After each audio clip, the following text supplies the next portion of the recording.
கன்னியாகுமரி மாவட்டம் குளித்துறை நகராட்சி கூட்டத்தில் ஆணையரிடம் கவுன்சிலர்கள் கடும் வாக்குவாதத்தில் ஈடுபட்டதால் பரபரப்பு நிலவியது. நகராட்சி ஆணையர் வெங்கடாச்சலபதி கோப்புகளில் கையெழுத்திட மறுத்து வருவதால் பணிகள் முடங்கியிருப்பதாக கூறப்படுகிறது. இந்நிலையில் நேற்று நடைபெற்ற கூட்டத்தில் காங்கிரஸ், திமுக, இடதுசாரிகள் மற்றும் பாஜக கவுன்சிலர்கள் ஆணையரை முற்றுகையிட்டு வாக்குவாதத்தில் ஈடுபட்டனர். அப்பொழுது கவுன்சிலர் விஜி ஆணையரின் மேசை மீது போடப்பட்டிருந்த விரிப்பை இழுத்து தள்ளியதால் பரபரப்பு நிலவியது.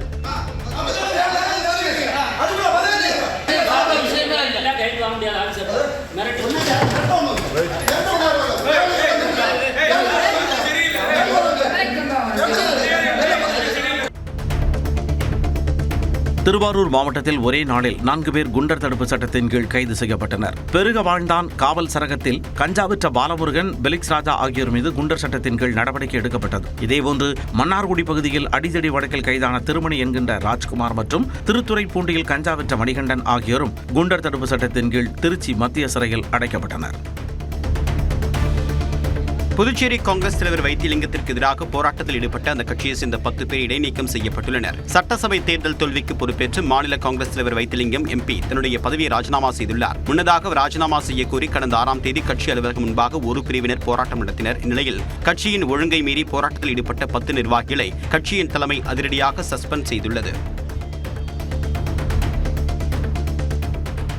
புதுக்கோட்டை மாவட்டம் பொன் அமராவதி அருகே நீதிமன்ற உத்தரவை தொடர்ந்து அதிமுக பிரமுகரின் ஆக்கிரமிப்பு வீடு பொக்லைன் இயந்திரம் மூலமாக இடித்து அகற்றப்பட்டது. கீழத்தானியம் கிராமத்தை சேர்ந்த சின்னதுரை குட்டை புறம்போக்கு நிலத்தை ஆக்கிரமித்து வீடு கட்டியதாக பழனிசாமி என்பவர் தொடர்ந்த வழக்கில் உயர்நீதிமன்றம் வீட்டை உடனடியாக இடிக்க உத்தரவிட்டது. இதனையடுத்து காவல்துறை பாதுகாப்புடன் வீட்டில் இருந்த பொருட்களை பாதுகாப்பாக வெளியேற்றிவிட்டு ஆக்கிரமிப்பு கட்டணம் முழுமையாக இடித்து அகற்றப்பட்டது. சிவகங்கை மாவட்டம் சிங்கம்புணரி அருகே பழைய நெடுவயல் கிராமத்தில் உள்ள ஆதினமெழுதி ஐயனார் கோவில் வைகாசி திருவிழாவை முன்னிட்டு மஞ்சுவிரட்டு போட்டி விமர்சையாக நடைபெற்றது.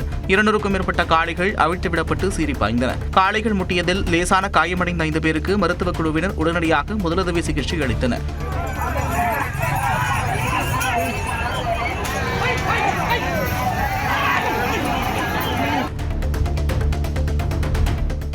மதுரையில் நடைபெற்ற தன்னுடைய ஆதரவாளரின் மகள் திருமண விழாவில் முன்னாள் மத்திய அமைச்சர் மு க அழகிரி தன்னுடைய மனைவியுடன் கலந்து கொண்டார். கடந்த 2014ஆம் ஆண்டு திமுகவிலிருந்து நீக்கப்பட்ட அவர் தன்னுடைய ஆதரவாளர்களின் இல்ல விழாக்களில் மட்டுமே பங்கேற்று வந்தார். இந்நிலையில் நடந்து முடிந்த தேர்தலில் தென் மாவட்டங்களில் திமுக பின்னடைவை சந்தித்ததாக கூறப்படக்கூடிய சூழ்நிலையில் பாண்டிக்கோவில் அருகே உள்ள மண்டபத்தில் நடைபெற்ற ஆதரவாளர் முபாரக் மந்திரியின் மகள் திருமண விழாவிற்கு மு க அழகிரி வருகை தந்தது அரசியல் வட்டாரத்தில் மீண்டும் கவனத்தை ஈர்த்துள்ளது.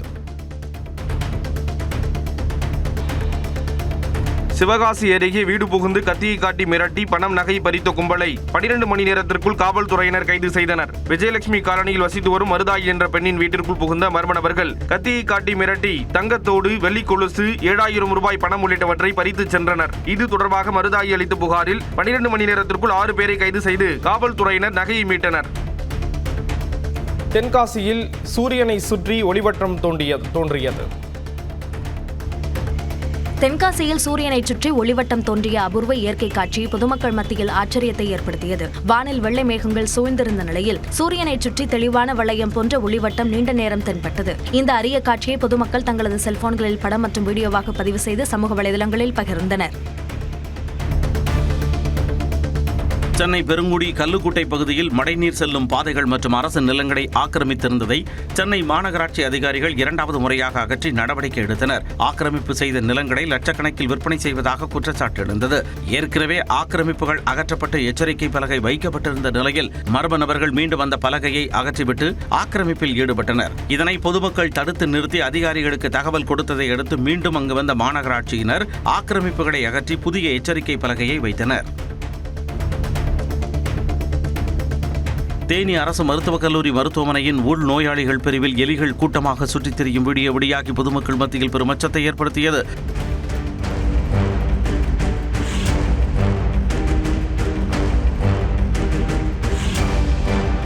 தொற்று நோய்கள் பரவும் அபாயம் ஏற்பட்டுள்ளதால் மருத்துவமனை நிர்வாகம் உடனடியாக நடவடிக்கை எடுக்க வேண்டும் என சமூக ஆர்வலர்கள் கோரிக்கை விடுத்துள்ளனர். திண்டுக்கல் மாவட்டம் நிலக்கோட்டையில் மல்லிகை இருசக்கர வாகன பழுதுபார்ப்போர் சங்கத்தின் 1ஆம் ஆண்டு மற்றும் மே தின விழா நடைபெற்றது. இதன் ஒரு பகுதியாக தலைக்கவசம் அணிவது குறித்த விழிப்புணர்வு இருசக்கர வாகன பேரணியை வட்டார மோட்டார் வாகன ஆய்வாளர் சிவக்குமார் கொடியசைத்து தொடங்கி வைத்தார்.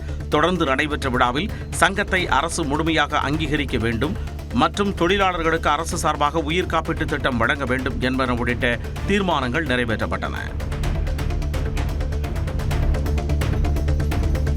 விருதுநகரை அடுத்த வெம்பக்கோட்டையில் ராமலிங்கம் சௌடாம்பிகை அம்மன் கோவிலில் வைகாசி விசாகத்தை முன்னிட்டு நூதன கத்தி போடும் விழா நடைபெற்றது. சாமி ஊர்வலம் விமர்சையாக நடைபெற்ற நிலையில் 100க்கும் மேற்பட்ட பக்தர்கள் கத்தியால் மார்பு மற்றும் முதுகு பகுதிகளில் அடித்து வேண்டுதல்களை நிறைவேற்றினர்.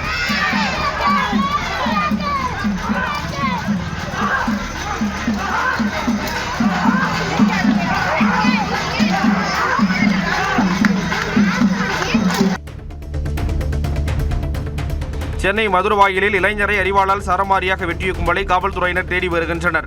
ஆலப்பாக்கத்தைச் சேர்ந்த சங்கர் என்பவர் மது அருந்திக் கொண்டிருந்த நிலையில் அங்கு வந்த கும்பல் ஆழ்வார் திருநகரைச் சேர்ந்த கார்த்தி என்பவர் குறித்து விசாரித்ததாகவும் அதில் இரு தரப்புக்கும் இடையே ஏற்பட்ட மோதலில் சங்கரை அந்த கும்பல் கத்தியால் சரமாரியாக தாக்கிவிட்டு தப்பி ஓடியதாக கூறப்படுகிறது.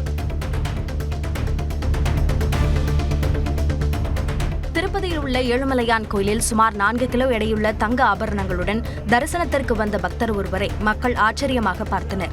ஹைதராபாத்தைச் சேர்ந்த கொண்டா விஜயகுமார் என்பவர் ஹோப் ஃபவுண்டேஷன் என்ற நிறுவனத்தை நடத்தி வருகிறார்.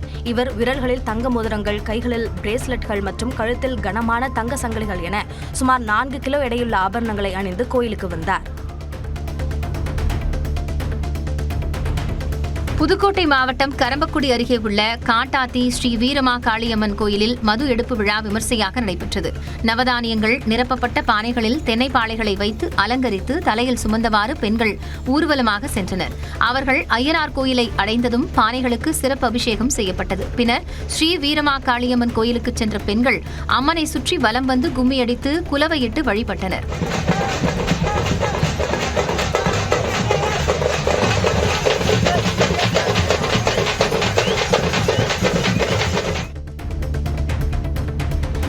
உதகையில் குப்பை கிடங்கில் ஏற்பட்ட மின்கசிவால் பிளாஸ்டிக் மறுசுழற்சி மையம் தீப்பற்றி எரிந்து முற்றிலும் சேதமடைந்தது.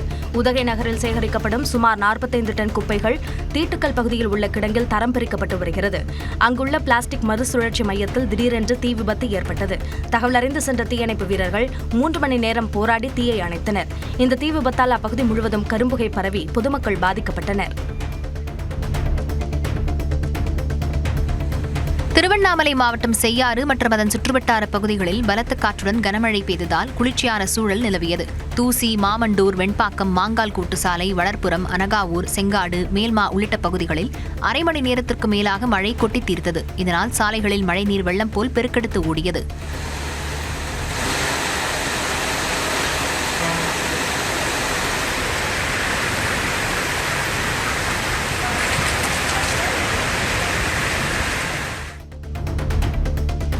கோவை மாவட்டம் சிறுமுகை அருகே வன உயிரின மீட்பு மற்றும் மறுவாழ்வு மையத்தில் பாதுகாப்பாக பராமரிக்கப்பட்டு வரும் குட்டி யானை நலமுடன் இருப்பதாக அதிகாரிகள் தெரிவிக்கின்றனர். கடந்த மாதம் லிங்காபுரத்தில் தனியாக அலைந்த குட்டி யானையை மீட்ட வனத்துறையினர் யானை கூட்டத்துடன் சேர்த்து வைக்க நடவடிக்கை எடுத்தனர். இந்த முயற்சி தோல்வியடைந்த நிலையில் குட்டி யானை பெத்திக்குட்டை மோதூர் காப்புக்காட்டில் உள்ள வன உயிரின மீட்பு மற்றும் மறுவாழ்வு மையத்திற்கு கொண்டு வரப்பட்டது. வன கால்நடை மருத்துவர் மேற்பார்வையில் குட்டி யானைக்கு பால், குளுக்கோஸ், இளநீர் உள்ளிட்ட உணவுகள் வழங்கப்பட்டு வருகின்றன.